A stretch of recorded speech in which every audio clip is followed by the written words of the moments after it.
nuevamente a Conversando con la Historia, en estos encuentros que tenemos con el profesor Federico Bassalo, que también les da la bienvenida. Bueno, vamos a tratar de configurar una nueva entrega, viendo las luchas sociales, las luchas civiles que ocurrieron en la región del Río de la Plata. Está apurado el amigo Bassalo.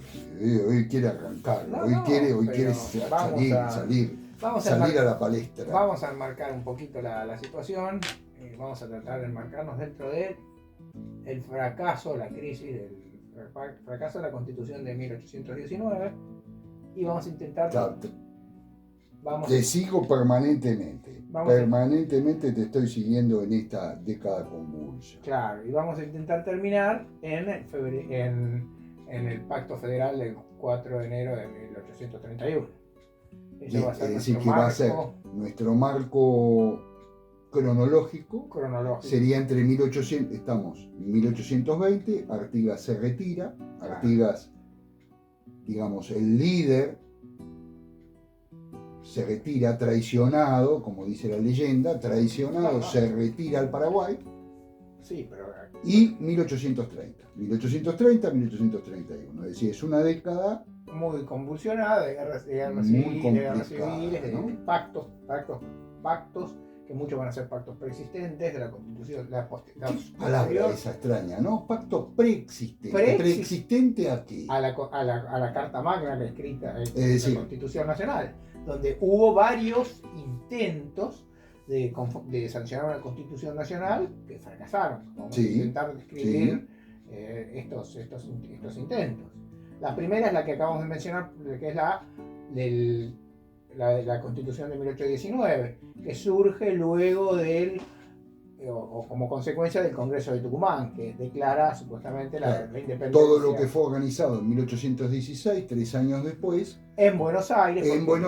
Se traslada de vuelta la idea a Buenos Aires. Claro, porque el Congreso de Tucumán se termina trasladando y se termina de sesionar en Buenos Aires. Uh-huh. Y ahí vamos configurando lo que va a ser esta disputa que vamos a intentar recorrer hoy, que es el conflicto entre el federalismo o confederación y el régimen de unidad o los unitarios.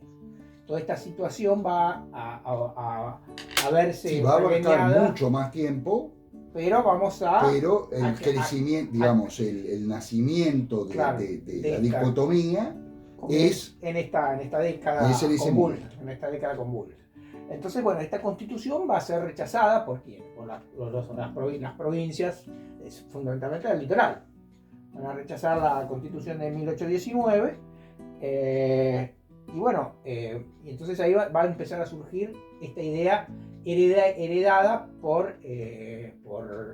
de Artigas.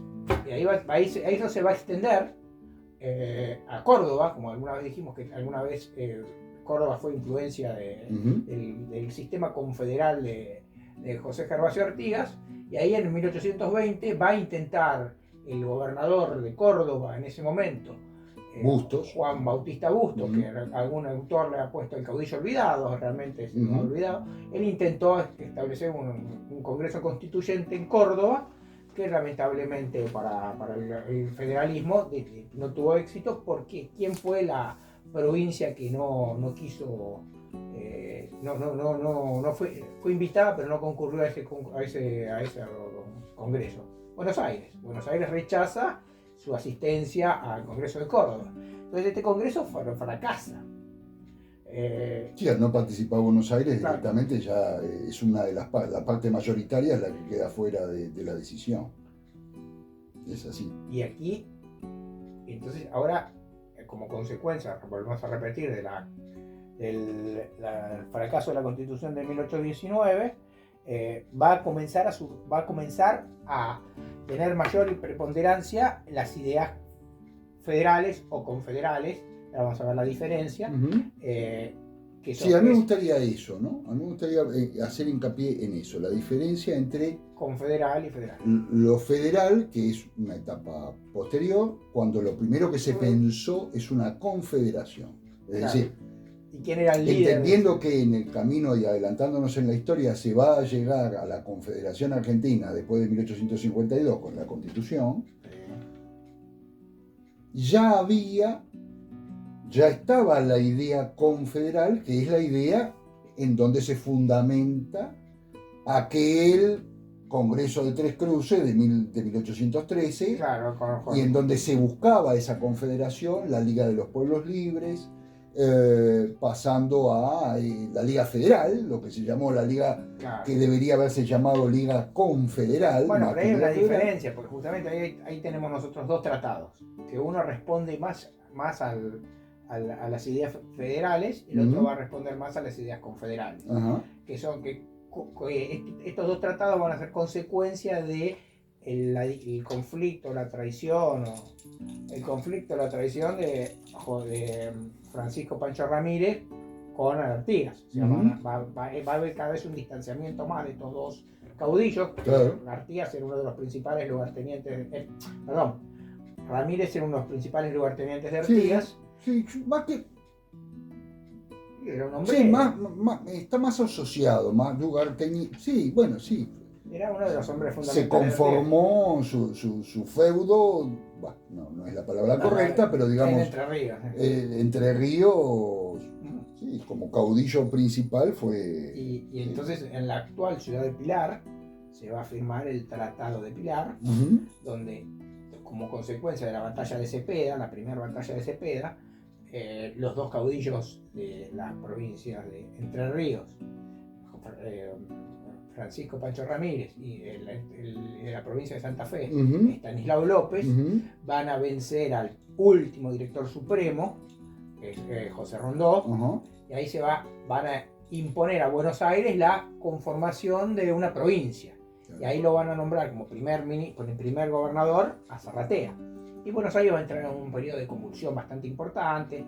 Se va a mencionar, algún historiador va a decir el Día de los Tres Gobernadores, porque Zarratea es rápidamente desplazado. Y ahí se va a sentar la crisis de Buenos Aires con el gobierno de Martín Rodríguez, que era una alianza entre el gobernador Martín Rodríguez, que era un hombre un terrateniente, con los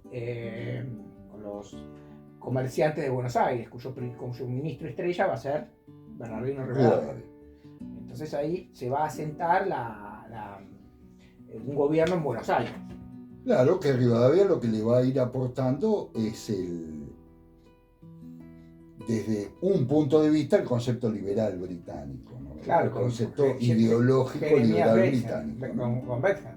Claro. Sí. Sí, pero además va a tener una... Que es el autor del famoso pagnóstico, que Foucault en algún momento va a ser célebre. Claro, pero digo, la posición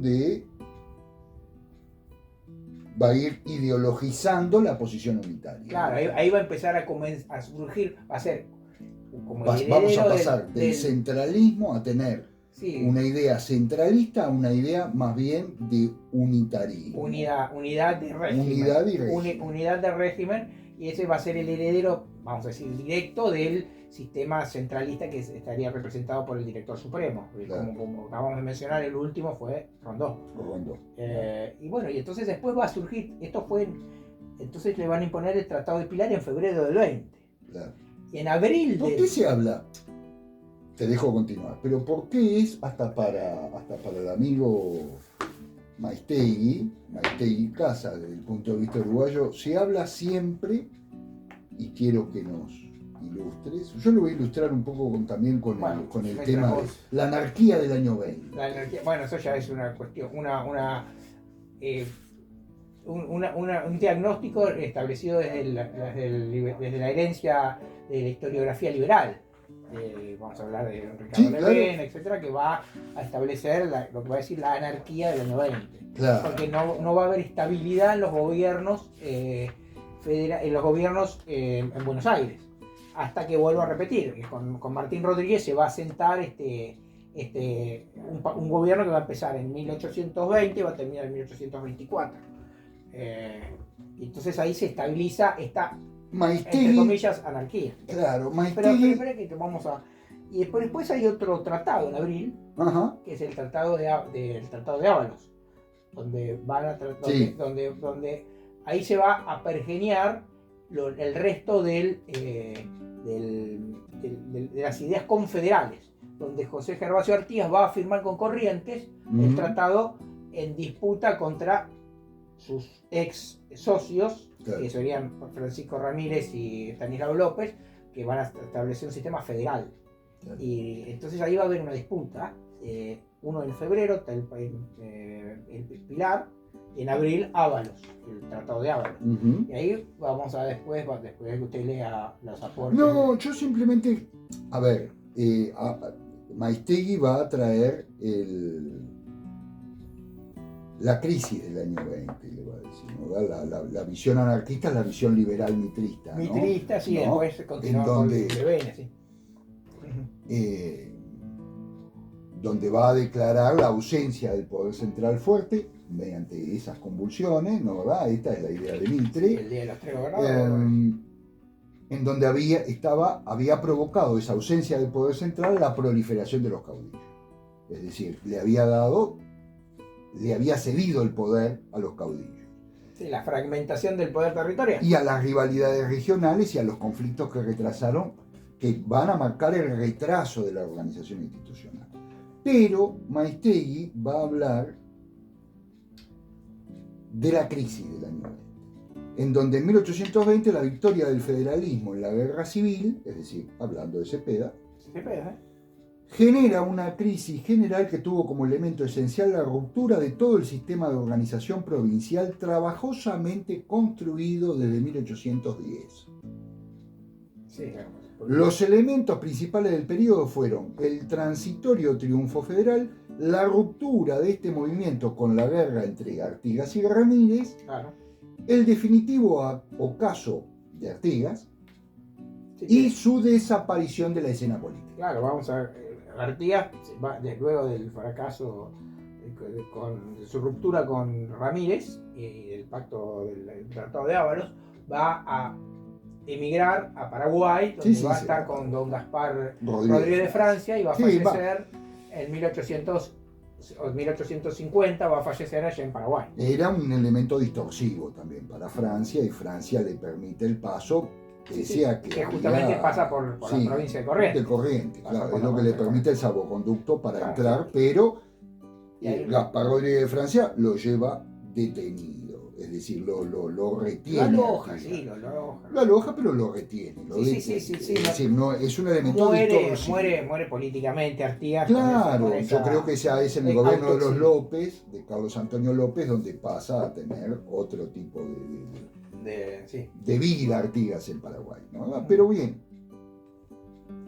Pero políticamente Maiztegui hace una aclaración, a ver si vos estás de acuerdo con esta postura, esto siempre aclarando de que Maiztegui lo ve desde el lado uruguayo, ¿no? Lo ve desde el lado oriental. La irrupción de las clases populares porteñas en la vida política y una realidad por la cual cada provincia quedó librada a su propia suerte. Ya se ha señalado que el proyecto general de Artigas, que justifica de alguna forma su contumaz intransigencia, era encarar la lucha en dos frentes, según la expresión difundida por otro historiador uruguayo, Alfredo Traversoni. Uno conformado por la resistencia ante los portugueses, empeño que terminó en su fracaso, y quedó cerrado después de la derrota de Tacuarembó, y el otro, el avance de las tropas federales de la Liga sobre Buenos Aires, que va a terminar en Cepeda. La Liga Federal, claro. Ahí. Sobre Buenos Aires. Sí. La implantación de un gobierno federal y la subsiguiente declaratoria de guerra a los invasores de la banda oriental. Este segundo frente terminó en una victoria militar y en una derrota política.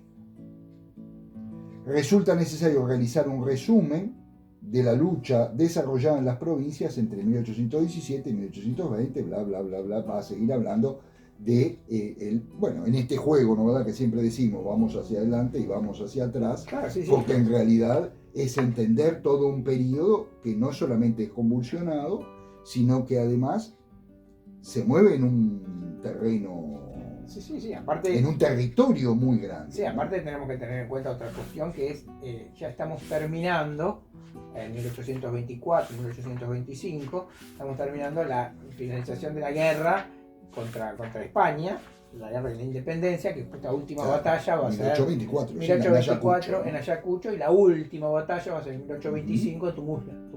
Claro. Ahí va a ser el fin del imperio Sí, del imperio español en América. Y eso, sí. Eso es paralelo a estas guerras civiles que estamos nosotros relatando. Y en realidad la guerra de la independencia contra España también fue una guerra civil entre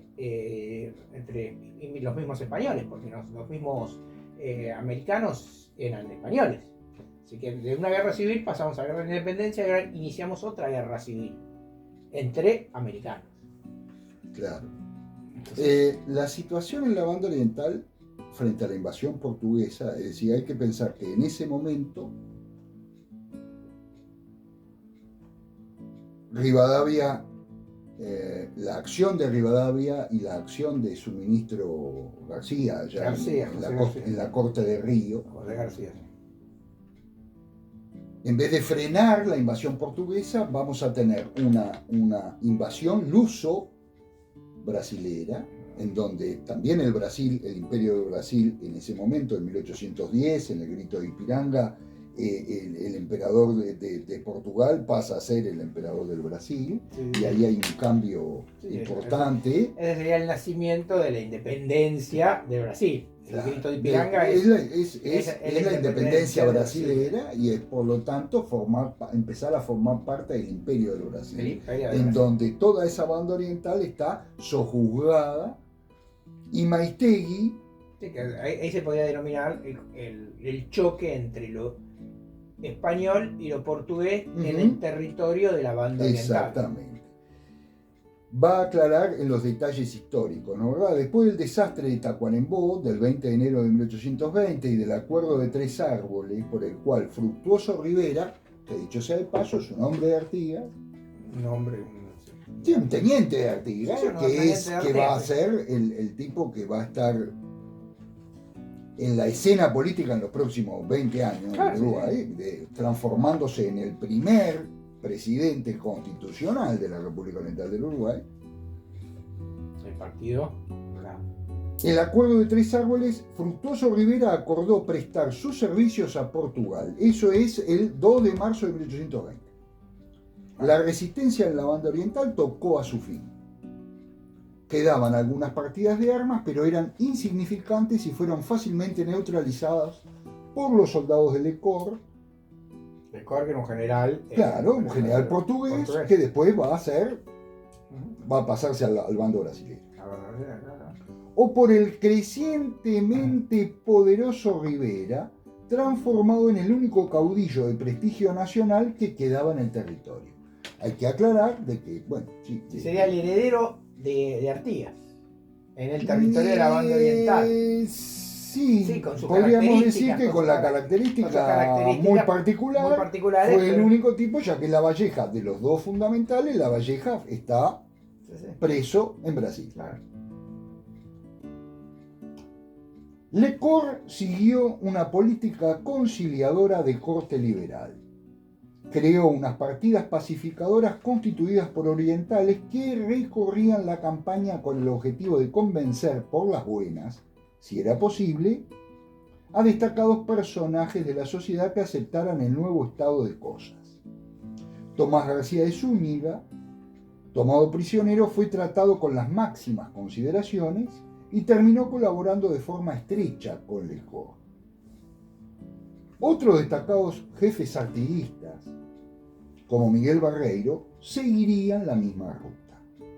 El diseñador de esta política, el hombre más poderoso de la hora, era el secretario de Lecor, Nicolás de Herrera, un tipo que estuvo en las sombras, siempre, que vivía entonces su momento de apogeo. Su conocimiento de la sociedad oriental, su gran habilidad diplomática y su cercanía al jefe de las tropas portuguesas le conferían una autoridad incontestable que él explotó en provecho propio y de sus amigos.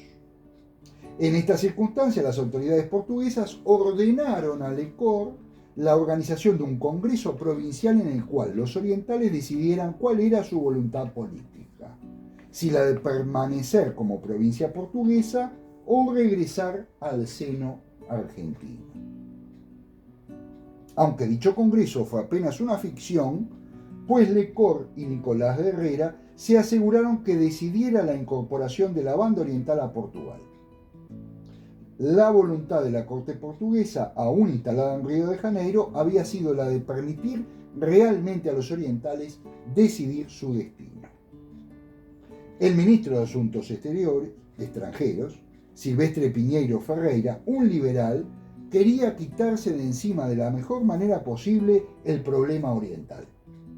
Una vez desaparecido el anarquista Artigas, desde luego, porque le creaba constantes problemas con España.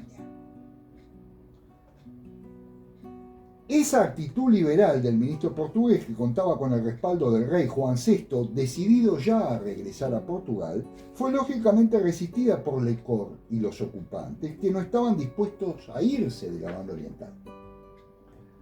Con las manos vacías, es decir, no estaban dispuestos a irse con las manos vacías después de una larga y exitosa guerra de conquista que había costado vidas y esfuerzos. Llegamos al Congreso Cisplatino, el denominado Congreso Cisplatino, en donde se va a formar la provincia cisplatina, es decir, una provincia con gobierno portugués. Claro, ahí tenés la influencia portuguesa. Y en donde va esa provincia cisplatina es la que va a arrastrar a la guerra con el Brasil, a la guerra a posteriori con el Brasil. Claro, que ahora podríamos dejarlo para otro encuentro con Brasil. Sí. Así lo vemos la semana que viene. Sí. Podemos ir despidiendo para... Sí, se puede ir viendo, se puede ir dando un punto, pero me gustaría antes de cerrar ver, hacer un resumen de esto que de las visiones, de las visiones. Claro, porque como dijimos, porque tenemos unos minutos todavía, la perspectiva de la caída, desde la caída del directorio, ¿no? De 1820, la perspectiva liberal. Sí, o sea, los herederos de Mitre. Claro, Mitre, sí, exactamente. Vicente López. Tendríamos la visión revisionista sobre esta década, una visión revisionista en donde se interpreta de una manera muy diferente. Musaniche, José María Rosa. Claro, José María Rosa, Galvez, Manuel Galvez, sí. Desde el cuestionamiento de la mirada liberal, es decir, el conflicto político, conflicto político, de esta inestabilidad, ellos la ven como que esa mirada liberal es una posición tan crítica, y proponen una revalorización del caudillo federal, del caudillo del litoral. Como por ejemplo podemos indicar a Diego Luis Molinari. Claro. La década. Ravignani. Claro, ellos van a ver que no es una etapa de anarquía, sino que es una etapa de construcción, es donde las provincias comienzan a tener su preponderancia a partir de una construcción política. No, que el caudillo no debe ser un obstáculo para el progreso, sino que es el aglutinador de un pensamiento político provincial. Parte de la defensa de los intereses de esa ciudad-estado llamada... Claro, y es donde comienza, yo creo, la discusión que va a ser la discusión en los próximos 40 años del modelo civilización-barbarie, ¿no? Sí, bueno, sí, o también... Un modelo que es cierto, va a ser traído por un personaje en donde yo creo que eso sí le deberíamos dedicar una página pero también, especial. Lo vengo insistiendo desde hace como el programa anterior. Sí, pero también está la eterna discusión, sobre todo en el Estado argentino, cuánto de federal y cuánto de unitario centralista existe, heredó la Constitución Nacional y en la práctica política argentina. Claro, porque la misma discusión pasando la misma discusión, es la que veo con Rosa, ¿no? Es la que va a venir con Rosa después. Bueno, ¿cuánto de federal y cuánto de centralista y unitario hay en esos 30 años de gobierno, en esos 20 y pico años? Bueno, pero ahí lo vamos a ver después en el próximo encuentro, el caso del federalismo, porque estamos hablando del federalismo del litoral. Nosotros hablamos del federalismo de la banda oriental, federalismo del litoral, y ahora tenemos que hablar del federalismo de Buenos Aires, cuyo principal personaje fue Manuel Dorrego. Sí, claro. No es el mismo federalismo de Estanislao López, aunque fueron aliados, pero en tu concluimos con la última visión, que es la construcción de la soberanía, de la nueva historia social, sí, Alperín, etcétera, en donde lo que se ve, esto lo ven como la etapa fermental del laboratorio político, ¿no? Del laboratorio de construcción de soberanía. Sí, porque ellos hacen una relectura de las otras dos corrientes que vos acabas de mencionar, la historia liberal y la historia federalista. Claro. Entonces ellos hacen vamos a decir en un término hegeliano de síntesis de la antítesis y la antítesis entre ambas otras posturas. Entonces ellos hacen una relectura. Se ve como que múltiples centros de poder están compitiendo. Claro. Ellos lo ven como una competencia de Buenos Aires, las provincias, y hay una búsqueda de como actores, sí, como en donde están permanentemente en disputa por un control político en soberanía. Y además, ¿no? Esta nueva escuela, la escuela social, lo está viendo también las discusiones que tuvieron los liberales y los historiadores liberales y los historiadores federalistas en las décadas anteriores. Claro. Que justamente ellos están ahí discutiendo también con dos versiones de la nueva escuela histórica, que tenemos a Ricardo Levene, que sería más cercano al federalismo, a la visión unitaria, claro, o mitrista, y tenemos a Emilio Ravignani, que sería más un hombre que va a defender más la posición de las provincias. De las provincias. Va a levantar de lo que es el litoral. Entonces ahí tenés. Yo creo que eso es algo que también deberíamos verlo como marco, es decir, qué provoca la caída de Artigas, ¿no? Es más, en RCP Cultura hay un comentario que hicieron, no en YouTube, lo hicieron en la página de RCP Cultura, de por qué no, se ve que era un comentario de un compañero oriental, la visión, por qué no tratar sobre la visión de Artigas solamente, o por qué no hablar directamente sobre la visión de Artigas, porque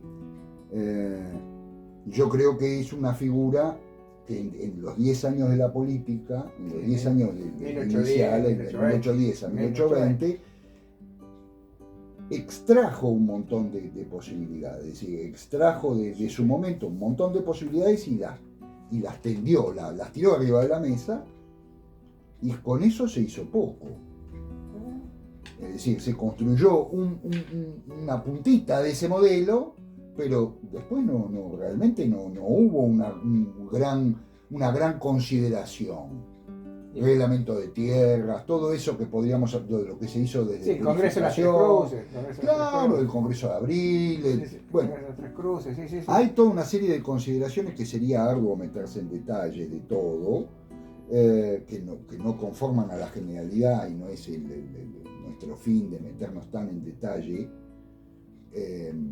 pero sí podríamos de repente darle a ese retiro de Artigas, y por qué Artigas es revalorado, 30 o 40 años después revalorado por distintas escuelas, y algunos también lo cuestionan. Revalorado y traído como prócer de construcción de una nación, de una nueva nación, cuando en realidad no participa en la construcción de esa nación. Pero claro, va a ser tan grande el desbarajusto de los próximos 50 años, que indudablemente era la figura que se despegaba de ese desbarajuste anterior. Claro, sí, porque él tuvo que enfrentar varios conflictos con Buenos Aires, con Montevideo, con los lusitanos, con los mismos federales. Esto es algo que vamos a ir repitiendo, es decir, se repite automáticamente. Es decir, la figura de Artigas va a quedar repicando del lado oriental, no de este lado, obviamente. Y acá de este lado lo va a reivindicar fundamentalmente Rabiniani. Claro, pero no en la construcción política en sí. Es decir, no va a quedar porque ya había sido apartado. Pasó mucha agua abajo. Sí. Pero vamos a continuar en la que viene. Sí. Vamos a agradecer los comentarios. Ya digo, este amigo que ahora no recuerdo el nombre, que lo hizo por RCP Cultura. Pueden inscribirse en RCP Cultura, es algo gratuito, pueden suscribirse a este canal, pueden comentarnos, pueden hacer sugerencias. Pueden hacer sugerencias varias. Temas a tratar. Claro, nosotros, estamos tratando de organizarnos y tratar de ver qué otros temas podemos tratar y qué otras cosas podemos traer. Nos vamos a apartar un poco, ya lo hemos dicho, nos vamos a apartar un poco de la cronología para tratar algunos temas fundamentalmente, pero vamos a hacer una recomendación bibliográfica, como nos han pedido. Sí, por ejemplo, Oscar Oslak, La formación del Estado argentino, es una obra clásica que puede dar luz a todo esto que nosotros estamos comentando, no solamente las décadas que estamos tratando, sino hasta la Constitución y incluso más. Es un clásico de la política, de la historia.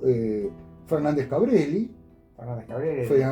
en esta época de lo que es la provincia cisplatina, la época de, esto no lo hemos tratado todavía, pero va a haber una serie de reuniones de los famosos caballeros orientales, cómo esos caballeros orientales, esas organizaciones políticas en la clandestinidad, organizan, y Fernández Cabrelli lo va a estudiar muy bien. Y por el momento son 2 recomendaciones, me parece fantástico. Vamos a ir cerrando por hoy y los vamos a esperar en la próxima. Bueno, muchas gracias. Que pasen bien. Hasta luego, gracias.